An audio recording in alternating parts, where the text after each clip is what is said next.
Le mot du jour maintenant, c'est Navi. Ça ne vous dit rien? Eh bien, c'est tout simplement la langue que parle le peuple Navi. Ces longues créatures bleues aux grandes oreilles qui habitent la planète Pandora dans le film Avatar. Si l'on en parle aujourd'hui, eh bien, c'est parce que de doudingues, des cinéphiles passionnés, ont décidé d'apprendre et de parler ce langage. David Bobin, Katia Kerbous et Pauline Buisson.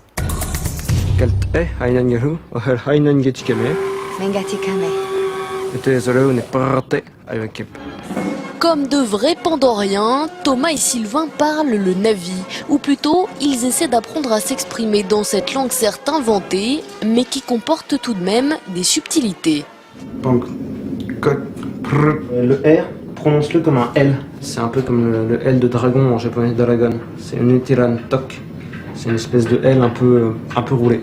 La prononciation, j'ai beaucoup de mal, j'ai pas beaucoup travaillé là-dessus. C'est trouver les mots, c'est... Il faut trouver les mots, et puis trouver les mots, c'est une chose, mais trouver comment les dire, c'en est une autre. Car le Navi compte déjà 1000 mots de vocabulaire et l'ordre des mots dans la phrase est en plus aléatoire.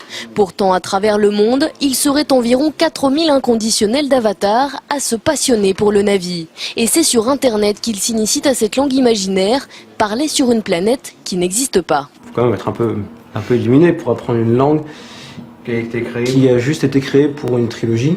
Mais c'est histoire de rentrer un peu plus dans le film. Nari. Et le phénomène n'est pas nouveau, le Navi succède au Klingon dans Star Trek ou à l'Elfique dans Le Seigneur des Anneaux, des langues créées de toutes pièces et aujourd'hui parlées par certains fans absolus. Ça a toutes les caractéristiques d'une vraie langue. Il y a une succession de consonnes et de voyelles qui sont prononçables par un être humain. Donc phonétiquement, ça sonne tout à fait comme une langue. Les fans attendent maintenant que le Navi s'enrichisse de nouveaux mots de vocabulaire et pour cause, il y aura une suite à Avatar.